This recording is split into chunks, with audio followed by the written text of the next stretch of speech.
Hai, sahabat YT Artikel 2. Apa kabar kalian semua? Semoga kalian semua dalam keadaan sehat. Amin. Sebelum melanjutkan ke ceritanya, jangan lupa tinggalkan like, komen, dan subscribe. Karena dengan like dan komentar kalian, yang semakin membuat admin semangat mengupload lanjutan ceritanya.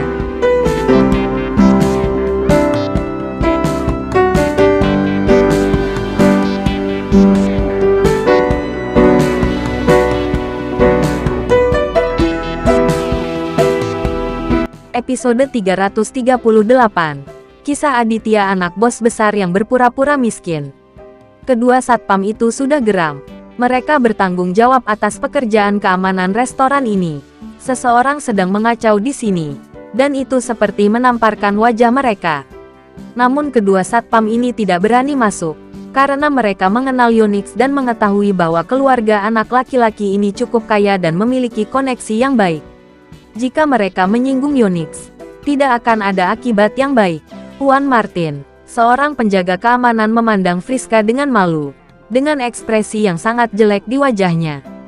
Friska juga dapat melihat bahwa kedua penjaga keamanan itu tidak ada harapan, dan mereka tidak berani menyentuh Yonix sama sekali.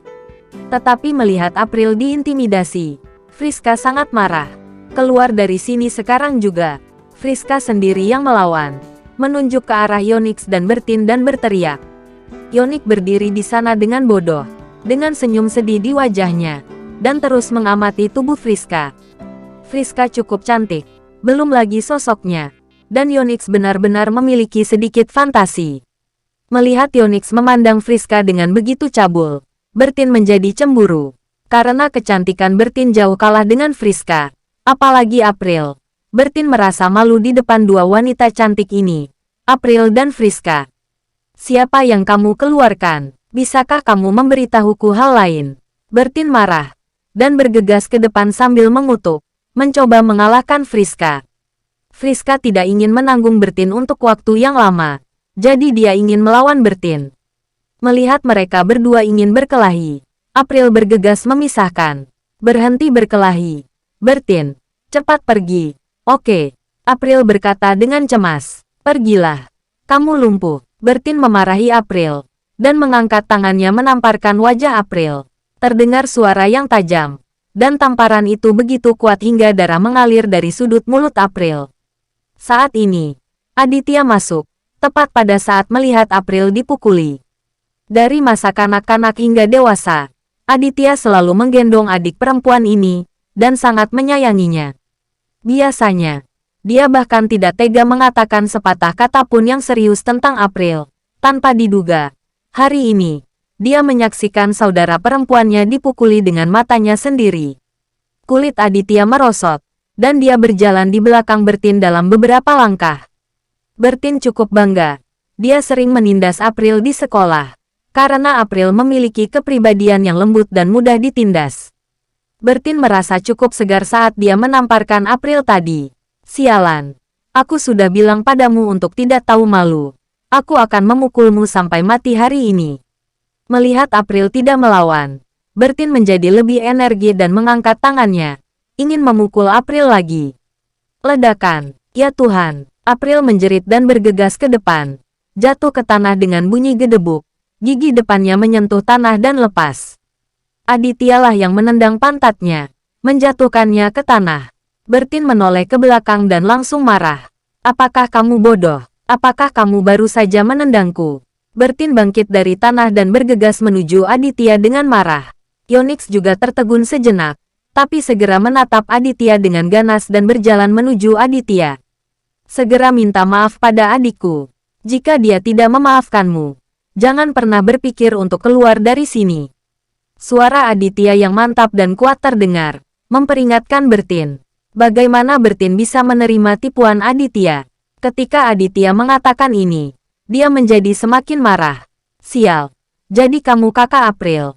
Kamu pengecut yang mengandalkan istrimu untuk mencari nafkah, kan? Mulut Bertin cukup beracun, dan dia juga mengetahui sesuatu tentang situasi keluarga April, dan mengetahui bahwa April memiliki kakak laki-laki yang merupakan menantu tak berguna.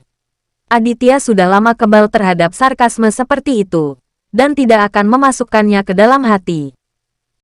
Sebaliknya, wajah Bertin yang membuat Aditya marah. Di tubuh Bertin, Aditya benar-benar menemukan bayangan Dahlia. Gadis ini sama dengan Dahlia. Tidak ingin melakukannya untuk kedua kalinya. Aditya berkata kepada Bertin dengan suara yang dalam. Sial, apa yang bisa kamu lakukan jika kamu tidak mengulanginya? Kamu keren sekali. Dan kamu di sini untuk pamer. Yonix berjalan mendekat dengan ekspresi jijik di wajahnya dan berkata kepada Aditya dengan suara kotor. Friska tidak bisa menahan tawa ketika dia melihat Yonix dan Bertin membuat keributan. Berpikir dalam hati, beraninya sepasang bajingan ini berbicara kepada Tuan Aditya seperti ini. Benar-benar tidak tahu bagaimana menulis kata kematian. Ini dia, melihat kakaknya datang. April akhirnya menghela nafas lega. Selama Aditya ada, dia tidak takut pada apapun. Saat ini, Aditya memandang Yonix dan tidak tahu dari mana anak ini berasal dan mengapa dia membuat masalah di sini. Namun Aditya sedang tidak berminat untuk menanyakan pertanyaan tersebut. Melihat Yonix dan Bertin tampak seperti mahasiswa, Aditya tidak berniat bersikap kejam. Kalau tidak, Yonix dan Bertin pasti sudah lama berbaring. Aku tidak perlu mengatakan siapa diriku. Kalian berdua segera meminta maaf kepada adikku dan keluar dari sini. Aditya berkata pada Bertin dengan sangat tenang. Bertin tertawa. Hehe, aku benar-benar membuka mataku hari ini. Konyol sekali kalau pria sepertimu pandai bertingkah seperti ini. Aditya terdiam beberapa saat. Bagaimana dia bisa bertemu dengan sepasang orang idiot seperti itu? Jangan menangis saat melihat peti mati. Bujuk saja mereka keluar. Aditya bergegas menghampiri kedua penjaga keamanan itu dan melambaikan tangannya. Dia tidak lagi memperhatikan Yonix dan Bertin. Karena mereka masih pelajar, Aditya tidak ingin melecehkan mereka. Di luar dugaan, kedua satpam tersebut tidak berani berpindah tempat, apalagi membujuk Yonix dan Bertin. Apa yang terjadi? Aditya mengerutkan kening dan bertanya pada dua penjaga keamanan. Salah satu penjaga keamanan tampak getir, dan dia juga tahu bahwa Aditya adalah pemilik sebenarnya dari restoran tersebut. Jadi dia berkata kepada Aditya, Tuan Aditya, kami tidak berani menyentuh mereka. Baru kemudian Aditya mengerti, pantas saja anak ini begitu sombong di sini. Mereka cukup kuat setelah pertengkaran yang lama, dan penjaga keamanan tidak berani bergerak. Sial, apa menurutmu kamu hebat jika punya penjaga keamanan? Tanya mereka apakah mereka berani menyentuhku. Yonix bertanya kepada Aditya dengan arogan. Dan bahkan menepuk dada Aditya, yang sangat provokatif. Bentak, bagaimana Aditya bisa memanjakan Yonix dan menamparkan telinga anak ini begitu keras? Brengsek, Yonix melotot, menutupi wajahnya dan menatap Aditya dengan tidak percaya. Dia tidak menyangka Aditya berani memukulnya. Apakah kamu mengacau? Tahukah kamu siapa aku? Aku Yonix. Yonix berteriak pada Aditya dengan marah. Lalu melemparkan tinjunya ke wajah Aditya. Seperti yang bisa kamu bayangkan, Yonix ditendang ke tanah. Aditya juga kesal. Dia baru saja menendang Yonix ke tanah. Karena penjaga keamanan tidak berani melakukan apapun karena takut mendapat masalah. Aditya tidak ingin mempermalukan penjaga keamanan. Jadi dia melakukannya sendiri. Dalam waktu kurang dari 10 detik, Yonix tidak bisa menahannya lagi dan ditendang hingga dia berteriak. Sialan. Jangan tendang. Apakah kamu yakin aku meminta Tuan Muda Martin untuk membunuhmu? Apakah kamu tidak yakin Tuan Muda Martin akan membunuh adikmu? Yonix meringkuk kepalanya dan mengancam Aditya. Mendengar ini, Aditya menjadi marah. Tidak apa-apa untuk mengancamnya. Tetapi Aditya tidak tega mengancam April. Hehe, Tuan Muda Martin. Tuan Muda Martin yang mana? Aditya tersenyum dingin, menginjak kepala Yonix dan bertanya. Bersambung.